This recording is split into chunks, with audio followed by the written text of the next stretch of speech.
Welcome to the Focus Academy. So guys, this is my second lecture. In first lecture, we will just revise whatever the things that we have done in the last lecture. That we have seen some introduction about the scientists, that is a Tycho Brahe, Johannes Kepler, and some things about the Newton. That if you haven't seen my previous lecture, then definitely I recommend you all to see my previous lecture, so that you will get a basic idea what we are going to cover in this particular lecture. After that, this was a contribution of the Newton in his field. After that we see the basic difference between the gravitation and the gravity, when to use gravitation and when to use gravity.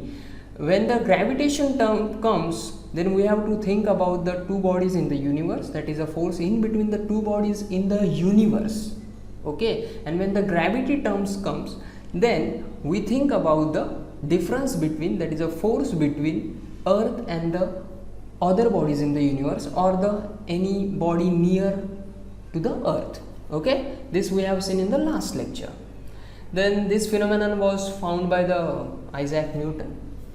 And this was I think last slide of our first lecture that we seen, that is circular motion. Circular motion is nothing but the motion of an object in a circular fashion or the path.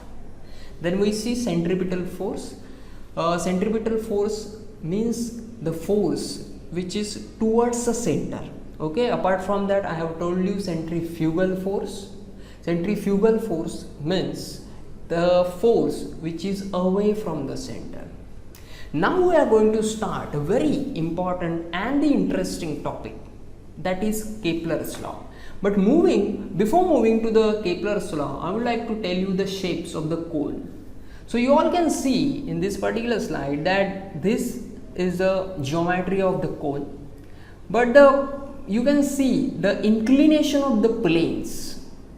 Okay, so because of this inclination, these types of shapes are being created. Okay, so these shapes are being created. This is a circle, this is a ellipse, this is parabola, this is hyperbola. If you want to learn something about this, then you can definitely refer 11th and 12th standard conics section. Conics is nothing but the shapes related with the cone. Okay, so हा शंकू जो असतो ना, या शंकूचा हा जो काही वरचे हे बघा, हे प्रतल आहे, हे प्रतल जरा टिल्टेड आहे, तिरकं केलं की मग वेगळा शेप होतो. जर पहिल्या ह्याच्यामध्ये जर तुम्ही बघितलं, ठीक आहे, सो फर्स्ट ह्याच्यामध्ये जर तुम्ही बघितलं तर बघा इकडे हा एकदम सरळ आहे, इकडे हा तिरका आहे, हा अजून तिरका झाला, आणि हा एकदम उभा आहे, that is a vertical. So this is circle, ellipse, parabola आणि हायपरबोला, असे शेप्स इकडे तयार होतात. ओके, सो हे का सांगितलं तर हा जो एलिप्स आहे, हा शेप केपलरच्या लॉमध्ये आपल्याला बघायला भेटतो. ओके, सो बघा एन्शियंट टाइम्सपासून जे काही सायंटिस्ट होते, ओके, म्हणजे ॲस्ट्रॉनॉमर जे होते, खगोलशास्त्रज्ञ, हे उघड्या डोळ्यांनी सगळी निरीक्षणं करायचे आणि त्यांच्या गोष्टी तिकडे लिहून ठेवायचे. ठीक आहे, त्यानंतर मग गॅलिलिओ जो होता, गॅलिलिओने स्वतःचा टेलिस्कोप बनवलेला. ठीक आहे, त्यांना फादर ऑफ ऑब्झर्वेशनल ॲस्ट्रॉनॉमी असं सुद्धा बोललं जातं. ठीक आहे, मग गॅलिलिओचे जे काही सगळ्या ज्या काही गोष्टी होत्या, गॅलिलिओ पण एक ॲस्ट्रॉनॉमर्स होते, खगोलशास्त्र, ते पण प्लॅनेटरी मोशनबद्दलच अभ्यास करायचे. मग ही सगळी माहिती आहे ना 16व्या शतकापर्यंत, means till 16th century, all the data was available for the Kepler. Okay, and as you all know that the Tycho Brahe was also an astronomer. He had also collected some data about the planetary motion. Okay, आणि त्याच माहितीचा उपयोग केपलरने केलेला. पण Kepler आहे ना काही गोष्टी मानत नव्हता. तर बरीच लोक म्हणायची की जे काही प्लॅनेट्स आहेत ना, जे मूव्ह होतात ना, म्हणजे अराउंड द सन, ठीक आहे, ते सर्क्युलर पाथमध्ये होतात, वर्तुळाकार गतीमध्ये ग्रहांची जी काही फिरण्याची पद्धती असते. ठीक आहे, ते केपलरला मान्य नव्हतं. ठीक आहे, मग केपलरने ना खूप दिवस याच्यावरती अभ्यास केला, काही ऑब्झर्वेशन केले प्लॅनेटरी मोशनबद्दलचे. ठीक आहे, आणि मग त्याने त्याचे 3 लॉ तिकडे दिले. पण या लॉमध्ये एक जिओमेट्री आपल्याला बघायला भेटते, एक आकृती बघायला भेटते. तिला मराठीमध्ये बोलतात लंबवर्तुळाकार, आणि त्याला इंग्लिशमध्ये बोलतात इलिप्स. ठीक आहे, जे आत्ताच आपण मागे शंकूमध्ये बघितलं बघा, हा जर तुम्ही बघितला तर हा टिल्टेड याच्यामुळे आपल्याला लंबवर्तुळाकार शेप बघायला भेटतो, that we call it as an ellipse. Right.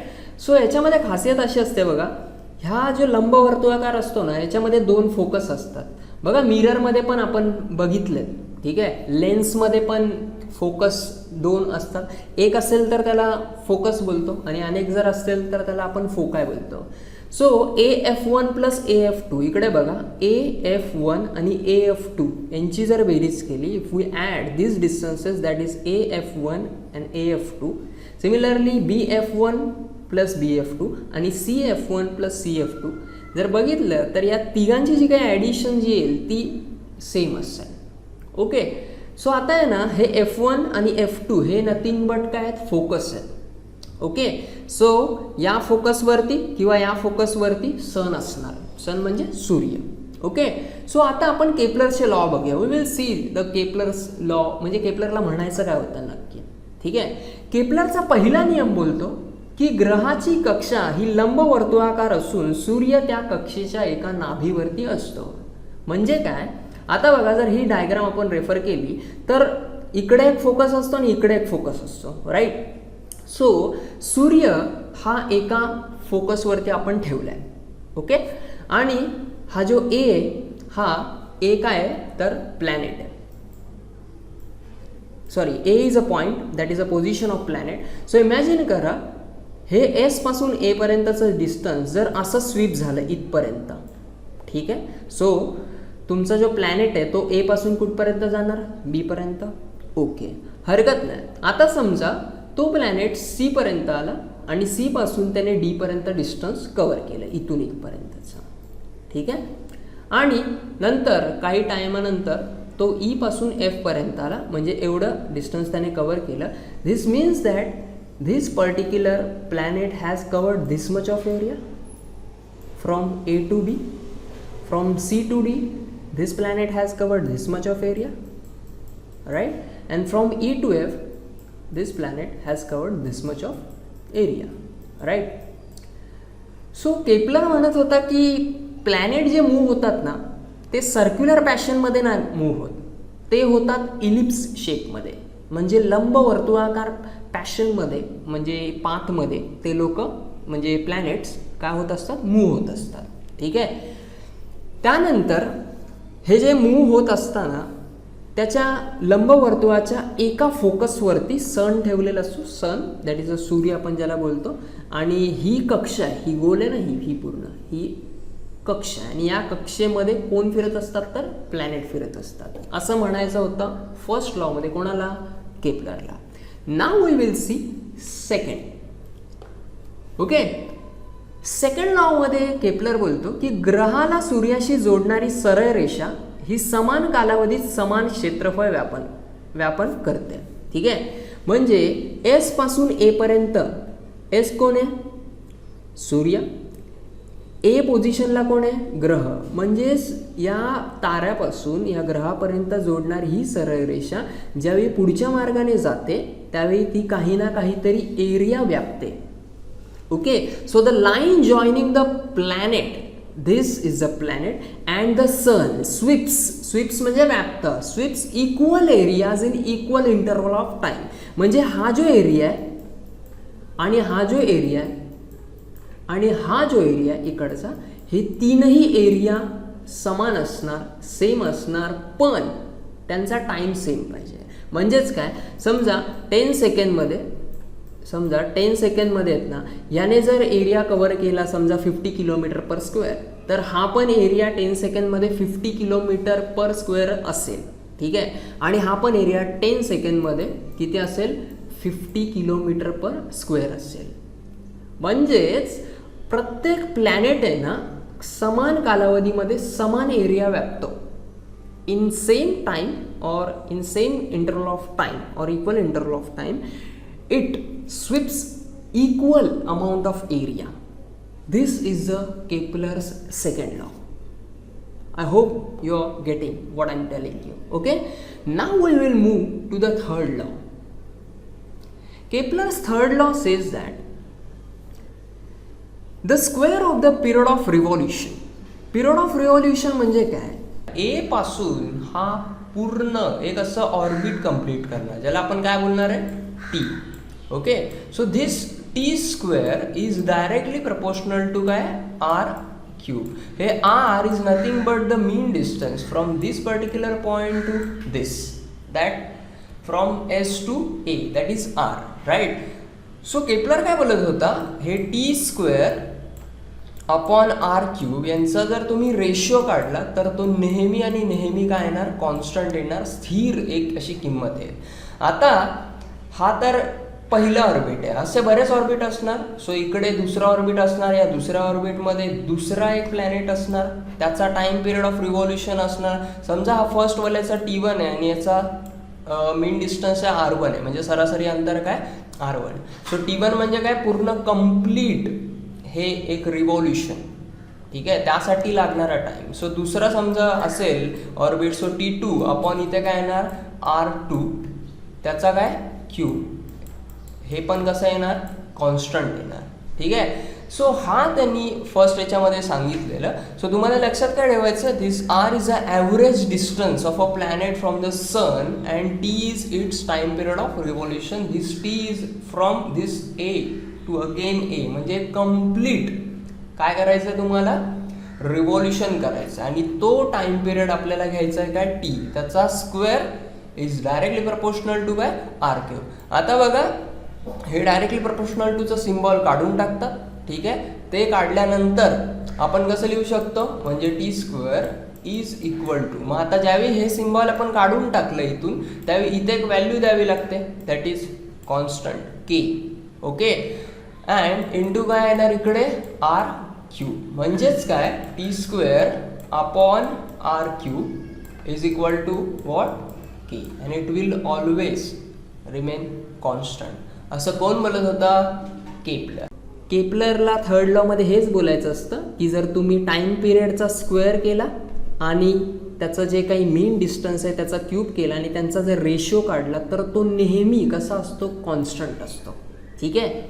तर हाच लॉ खूप इम्पॉर्टंट लॉ त्या न्यूटनला त्याचा युनिव्हर्सल लॉ ऑफ ग्रॅव्हिटेशनसाठी खूप महत्त्वाचा ठरला. तर तो कसा ते आपण बघणार आहे.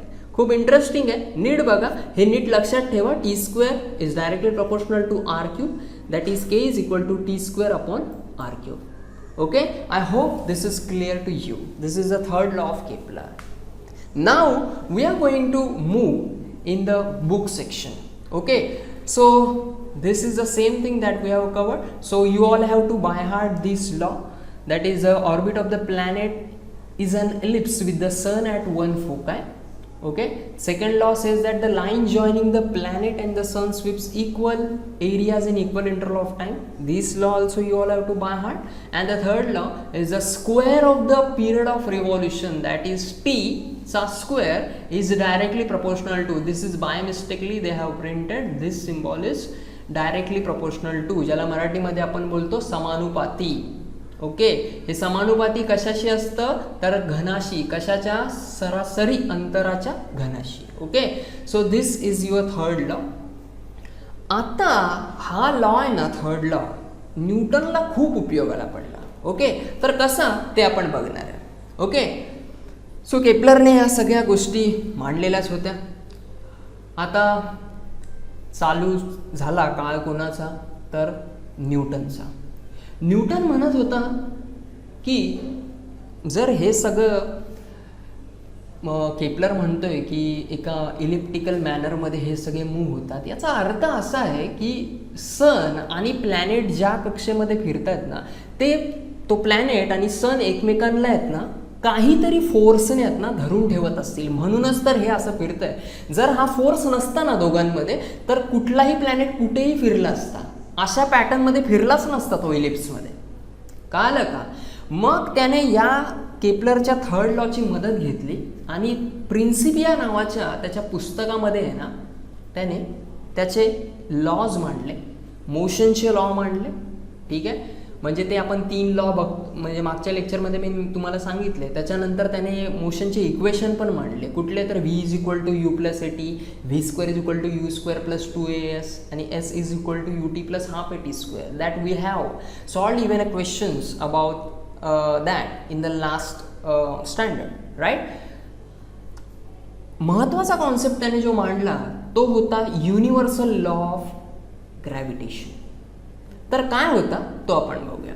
ओके, हा लॉ असा बोलत होता, या सिद्धांतानुसार त्याला असं सांगायचं होतं की विश्वामध्ये कुठेही जा तुम्ही, कोणत्याही दोन वस्तू जर घेतल्या ना आपण, बघा आपण इकडे ग्रॅव्हिटेशनबद्दल बोलतोय आणि मी तुम्हाला ग्रॅव्हिटेशनबद्दल पहिल्याच लेक्चरमध्ये सांगितलं की ग्रॅव्हिटेशन कधी वापरायचं, when to use gravitation and when to use gravity.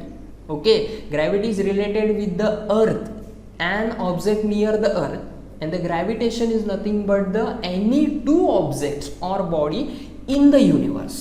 Okay, तर सगळा अभ्यास केल्यानंतर न्यूटनने एक युनिव्हर्सल लॉ दिला. त्याच्यामध्ये त्याला असं बोलायचं होतं की जो काही फोर्स असतो ना या दोन बॉडीजमधला, आता इमॅजिन करा की या दोन बॉडीज आहे बघा, ही एक first body and this is your second body, right. आता या बॉडीचं जे मास आहे, ओके, दॅट इज m1 आणि या बॉडीचा मास आहे m2. या दोन बॉडीमध्ये काही ना काहीतरी फोर्स ऑफ अट्रॅक्शन असणार. That force of attraction is nothing but F. Okay, this F and this F is because of this mass 2 and this F is because of this mass 1. And there is a distance between these two objects, and absolutely there is a distance between these two objects, right. He diagram तुम्हाला तुमच्या पुस्तकामध्ये पण बघायला भेटेल. त्याच्यानंतर Newton बोलत होता की हा जो काही फोर्स आहे ना हा डायरेक्टली प्रपोर्शनल ठेव. कशाशी? तर त्यांच्या मासेसच्या प्रोडक्टशी. ह्यांचं जे मास आहे हा m1 आहे आणि हा m2 आहे, ठीक आहे. यांचं जर आपण प्रोडक्ट घेतलं तर त्याच्याशी तो समानुपाती आहे, that is directly proportional to force. Okay, किंवा force is directly proportional to the product of the masses of the two bodies, but inversely proportional to distance between two these objects. पण तो व्यस्तानुपाती आहे या दोन वस्तूंच्या अंतरामध्ये, ठीक आहे. या दोन वस्तूंच्या मधलं अंतर काय d, पण याच्याशी तो व्यस्तानुपाती आहे. आता हे असं का, याच्यासाठीच त्याने मदत घेतली ती केपलरच्या थर्ड लॉची. आय होप तुम्हाला माहीत असेल की t² is directly proportional to काय r³, राईट. मग आपण असं बघितलं आता t² अपॉन काय r³ इज इक्वल टू काय k, राईट. हे r म्हणजे काय होतं, एक सरासरी अंतर, that is an mean distance. तर हा डिस्टन्स कसं आहे, व्यस्तानुपातीच आहे ना, ठीक आहे. तर याच गोष्टीचा त्याने अभ्यास ज्यावेळी केला त्यावेळी न्यूटनला काही गोष्टी क्लिक झाल्या. पण त्या अगोदर हे सिम्बॉल कधी इथे ठेवायचं नसतं, दॅट डायरेक्टली प्रोपोर्शनल टू, ज्याला मराठीत आपण बोलतो समानुपाती.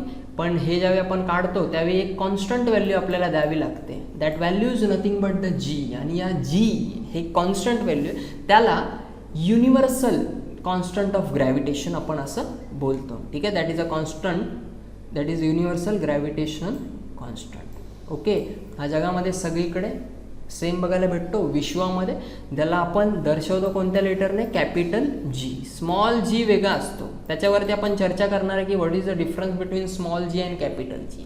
ओके, सो आता हा लॉ ज्यावेळी न्यूटनने सांगितला त्यावेळी त्याला विचारण्यात आलं की हे कसं काय, म्हणजे तू कसं प्रूव्ह करू शकतो. केपलरला पण असं विचारण्यात आलेलं की भाई हे तू सांगितलंस ना t² is directly proportional to r³, मग एक्सप्लेन कर काय याच्या मागे कारण काय. तर केपलरला ते एक्सप्लेन करता आलं नाही. तो बोलत होता नाही मला असं वाटतं.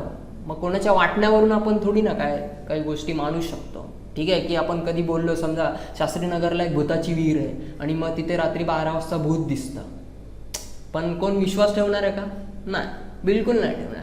मग केपलरला पण त्या गोष्टी बऱ्याच सांगता नाही आल्या. पण न्यूटन शहाणा होता, त्याने मस्त अभ्यास केला, कारण की त्याच्याकडे सगळ्या लोकांचा डेटा होता, टायको ब्राहीचा डेटा होता, केपलरचा डेटा होता. या डेटांवरचा अभ्यास त्याने मजबूत केला आणि त्याने त्याचा युनिव्हर्सल लॉ ऑफ ग्रॅव्हिटेशन देऊन टाकला, ठीक आहे. आता ह्याचं जरा थोडंसं एक्सप्लेनेशन बघूया. ओके, सो हे जीचं युनिट नीट लक्षात ठेवा, न्यूटन मीटर स्क्वेअर पर किलोग्रॅम स्क्वेअर. ओके, तर हे असं का आलं बघा, जी जर बघितलं आपण तर तो काय येणार बघा, असं येईल. कुठे गेला जी, हां, FD².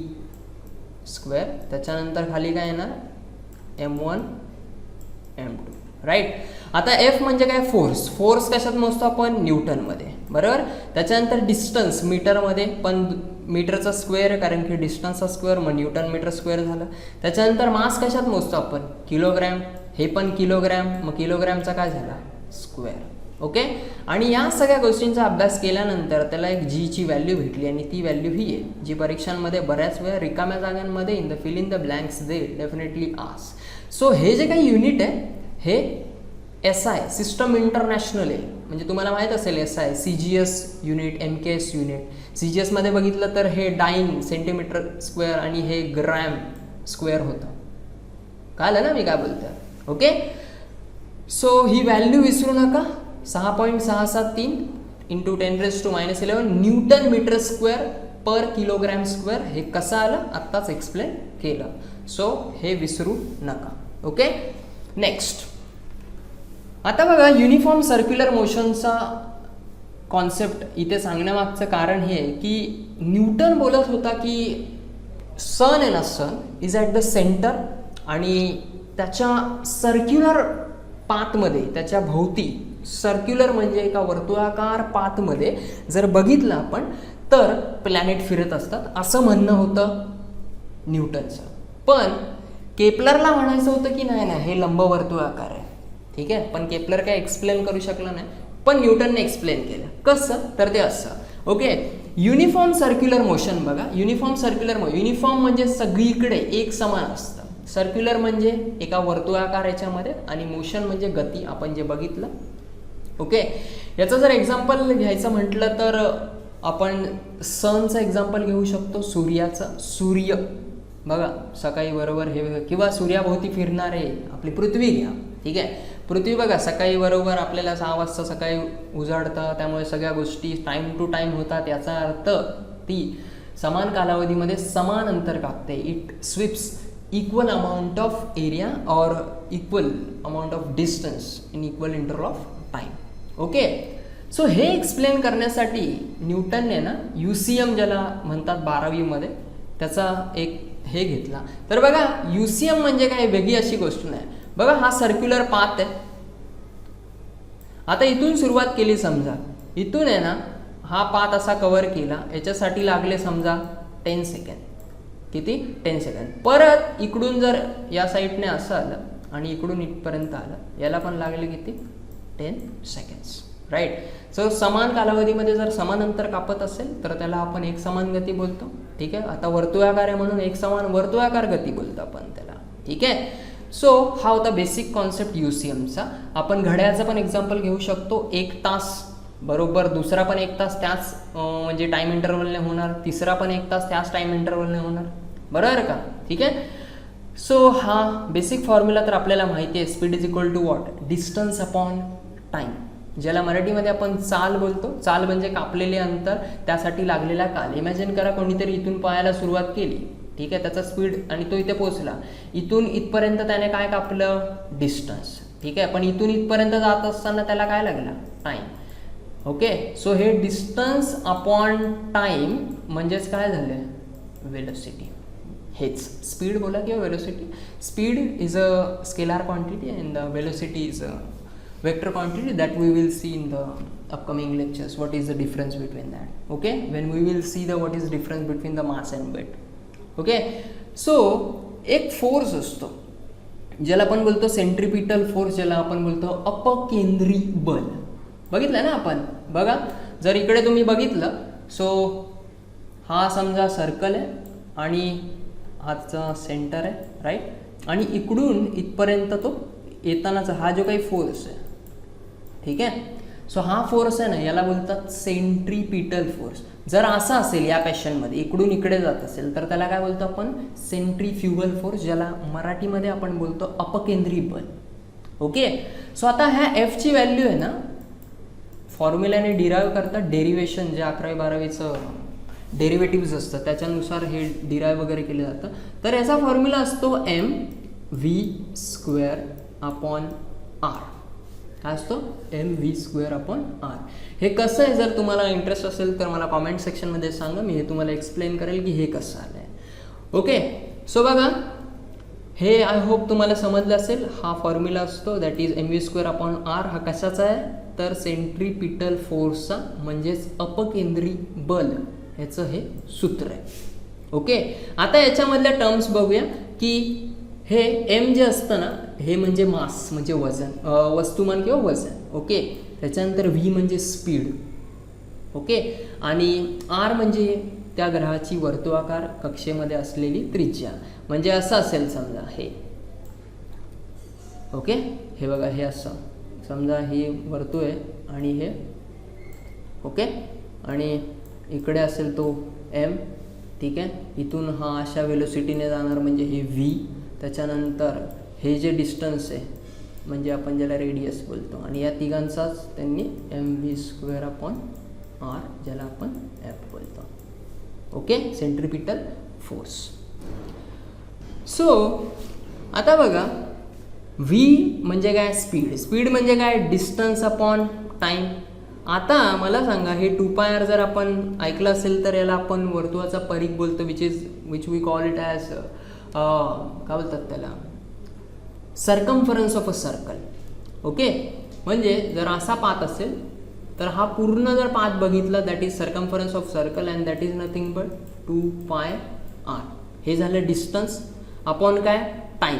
आता हे कशासाठी लागणार आहे आपल्याला या v साठी. बघा इथला v दिसतोय का. ठीक आहे, सो हा m आहे तसाच ठेवला. या v च्या जागी काय टाकलं आपण डिस्टन्स अपॉन टाईम. डिस्टन्स म्हणजे काय आता हे पूर्ण डिस्टन्स तो कव्हर करणार. बरोबर, डिस्टन्स कव्हर करणार म्हणजे तो सर्कम्फरन्स कव्हर करणार अपॉन काय time. Speed is equal to काय डिस्टन्स अपॉन टाईम. हे उचलून आहे ना फक्त या v च्या जागी टाकलं ते इथे. ओके, सो आता याचा स्क्वेअर होणार आणि हा बघा हा जो r आहे ना तो इथेच आहे खाली. ओके, सो आता याचा जर स्क्वेअर करू 2चा स्क्वेअर झाला 4, पायचा स्क्वेअर झाला π². हा m आहे तसा इथे. त्याच्यानंतर r चा स्क्वेअर r² अपॉन r. बघा आता हे r कसं आलं फक्त ते सांगतो. r² अपॉन खाली पण r आहे तो हा r आणि इकडचा एक कॅन्सल झाला तर हा काय उरला r. ओके, सो काय तयार झालं इकडे 4m π²r अपॉन t². हा t दिसतोय हा t याचा स्क्वेअर झाला आणि हा खाली आला. ओके, सो आता जर इकडे नीट बघितलं तुम्ही तर हा 4 कॉन्स्टंट आहे. पायची पण व्हॅल्यू आपल्याकडे असते that is 3.14 that we called is an 3.14 right. हा टी म्हणजे that is time period of revolution. या सगळ्या व्हॅल्यू जर पुट केले ना या बाकी सगळं हे कॉन्स्टंट आहे. ओके, आता बघा इकडे जर आपण याला r² ने जर मल्टिप्लाय केलं तर या r ला r² ने मल्टिप्लाय जर आपण केलं ना ठीक आहे तर हा काय होणार r³. बरोबर, आणि खाली t² आहे. पण हे ना जर आपण उलट केलं तर हे असं होईल बघा t² अपॉन काय येणार r³. पण हाच आहे केपलरचा लॉ. आठवत असेल तर केपलरचा थर्ड लॉ हेच बोलतो t² is directly proportional to what r³. Clear. आता हे जर त्याने शोधून काढलेलं होतं केपलरने त्याचाच उपयोग न्यूटनला त्याचा युनिव्हर्सल लॉ ऑफ ग्रॅव्हिटेशन देण्यासाठी उपयोगी पडलेला होता. आणि हे कॉन्स्टंट असतं हे तर केपलरने सांगितलेलं. मग आता हे कॉन्स्टंट आहे राईट. सो बाकी सगळ्या गोष्टी नीट बघाल तर f हे कॉन्स्टंट आपण लिहिलं. ठीक आहे, तर त्याला तेच बोलायचं होतं is inversely proportional to the square of that mean distance. आणि तेच त्याने त्याच्या फॉर्म्युल्यामध्ये सांगितलेलं न्यूटनने f is equal to gm1 m2 upon काय d². आता हे स्क्वेअर का होतं ना त्याच्यासाठीचं हे सगळं एक्सप्लेनेशन आत्तापर्यंत आपण बघत होतो. कळलं. सो हे त्याने प्रूव्ह करून दाखवलं की जे केपलरला जमलं नाही. ओके, सो हा होता न्यूटनचा universal law of gravitation. Okay, so आता थोडंसं आपण याच्यामध्ये येऊया बुकमध्ये. या गोष्टी काय काय गोष्टी तुम्हाला नीट कराव्या लागतील. ओके, सो बघा हे यांचं इंट्रोडक्शन सगळं तुम्ही नीट वाचाल. त्याच्यानंतर हे सगळं तुम्ही एक्सप्लेनेशन वाचायचं हे जे मी आत्ता तुम्हाला एक्सप्लेन केलं आहे आणि हे तुम्ही लिहायचं आणि मला पाठवायचं. this should be by hearted the value of g, what is difference between this g and this g that we are going to see in the next couple of lectures. Okay, so हा lecture जरा interesting होता की कशा गोष्टी आपल्याला find out करायला भेटला की केपलरने त्याचे लॉ दिले, त्याचा फायदा न्यूटनला कसा झाला हे आपण बघितलं. सो बघा, या व्हॅल्यूज तुम्ही नीट सगळ्या बाय हार्ट करायच्या. त्याच्यानंतर हे SI मधलं हे पण लक्षात ठेवायचं. सो या व्हॅल्यूज तुम्ही नीट पाठ करा. हां, एक गोष्ट सांगायची तुम्हाला राहिली बघा, F इज इक्वल टू काय असतो, G(m)(1) m2 अपॉन काय R स्क्वेअर. आता समजा मी मास घेतलं 1 किलोग्रॅम, हे दुसरं मास पण 1 किलोग्रॅम, म्हणजे एक वस्तू आहे, ही दुसरी पण वस्तू आहे. समजा हे M1 आहे आणि हे काय M2 आहे, पण हे पण 1 किलोग्रॅम आहे आणि हे पण 1 किलोग्रॅम आहे. जर मग आपण इथे 1 किलोग्रॅम ठेवलं, 1 किलोग्रॅम ठेवलं आणि जर हे आपण 1 मीटर ठेवलं तर 1चा स्क्वेअर होणार 1, हे 1 × 1 1, म्हणजे हे सगळं जर बघितलं तर 1च येतं ना, कळतंय ना. सो हे सगळं जर आपण बघितलं तर 1 येतं. मग उरतं काय फक्त F is equal to G. म्हणजेच दोन ऑब्जेक्टमधलं जर डिस्टन्स 1 मीटर असेल आणि दोन वस्तूंचं वस्तुमान, that weight of those two object, sorry mass of those two object is 1 kilogram each, then force of gravitation is equal to the value of G, and what is that? That is 6.673 into 10⁻11. ठीक आहे. आणि unit लक्षात ठेवा नीट कशा, that is newton metre square, आणि हे kilogram (2 लिहिलंय. सो तुम्ही त्यापेक्षा इकडे एक स्लॅश मारायची, दॅट इज छेदामध्ये पाठवायचं त्याला, -2चा काय होणार +2. ठीक आहे, हे करायचं. हां, हे एक गोष्ट अजून एक्सप्लेन करायची तुम्हाला की हे centre of mass of an object. बघा, centre of mass an object म्हणजे काय वेगळी गोष्ट नाही. इमॅजिन करा की आपल्याकडे एक ॲटम आहे, ठीक आहे, आणि या ॲटमच्या आतमध्ये आहे ना न्यूक्लियस असतं, बरोबर का. न्यूक्लियसमध्ये सगळं असतं, प्रोटॉन आणि काय असतात, न्यूट्रॉन, आणि इलेक्ट्रॉन बाहेर फिरत असतात ऑर्बिटमध्ये. याचाच अर्थ ॲटममध्ये सगळं जे काही मास आहे ते कॉन्सन्ट्रेटेड कुठे असतं, न्यूक्लियसमध्ये असतं. Same is the concept here. The centre of mass of any object having uniformly density is at its centroid. Centroid म्हणजे त्याचा मध्य. या मध्य ठिकाणी सगळं त्याचं वजन सामावलेलं असतं. एकतर मध्य ठिकाणी तरी असतं, नाहीतर त्या वस्तूच्या बाह्य ठिकाणी कुठेतरी एका ठिकाणी वरती ते सगळं त्याचं मास सामावलेलं असतं. त्यालाच आपण बोलतो सेंट्रॉइड, त्याला मराठीत बोलतात मध्य. ओके, त्याच्यानंतर ह्याच्यावरती आपण आत्ताच डिस्कशन केलं. ओके, हे सगळं तुमचं बाय हार्ट पाहिजे, हे सगळं लिहिलेलं पाहिजे. मला तुम्ही हे सगळं लिहून टेलिग्रामवरती मला सेंड करायचं आहे. सो ह्या काय गोष्टींमध्ये जर तुम्हाला डाऊट आला तर तुम्ही मला नक्की विचारा. आपण जरा मराठीच्या पुस्तकात बघूया. सो केपलरचे नियम तुम्हाला सगळ्यांना करायचे आहेत. ह्यामध्ये कोणाला काय डाऊट असेल तर विचारा. हे फोकस म्हणजेच आपण ज्याला नाभी बोलतो मराठी, हे तुम्ही बायहार्ट करायच्या सगळ्या गोष्टी. केपलरचा पहिला नियम पाठ करायचा. ही डायग्राम पण तुम्हाला आली पाहिजे, एक्सप्लेन करता आलं पाहिजे सगळं. ओके, त्याच्यानंतर केपलरचा दुसरा नियम काय ते पण मी तुम्हाला बोललो. ही सरळ रेषेमध्ये जर जोडलं तर हे समान अंतर कापतं. तिसरा हा खूप इम्पॉर्टंट आहे, कारण की याच्यावरूनच त्याने युनिव्हर्सल लॉ ऑफ ग्रॅव्हिटेशन शोधला. ठीक आहे, सायंटिस्टची जरा माहिती वाचा. हे प्राग वगैरे हे किंवा चेक रिपब्लिकमधलं आत्ताचं सध्याचं आहे. त्याच्यानंतर टायको ब्राहीबद्दलची माहिती वाचा, तुम्हाला अजून काही इन्फॉर्मेशन भेटेल. आणखी काही भेटली तर मी तुम्हाला नेक्स्ट लेक्चरमध्ये सांगतच राहील. पण अभ्यास करणं सोडू नका. या सगळ्या ज्या काही गोष्टी वाचल्यानंतर जर कोणाला काही डाऊट असतील तर तुम्ही मला कॉमेंट सेक्शनमध्ये विचारा किंवा आपल्या टेलिग्रामच्या ग्रुपवरती तुम्ही मला विचारू शकता. सो आपण आहे ना इथे थांबूया. हा लेक्चर तुम्ही एकदम सिरियसली बघाल असं मला वाटतं. So we will meet in the our next lecture. Till then, bye bye.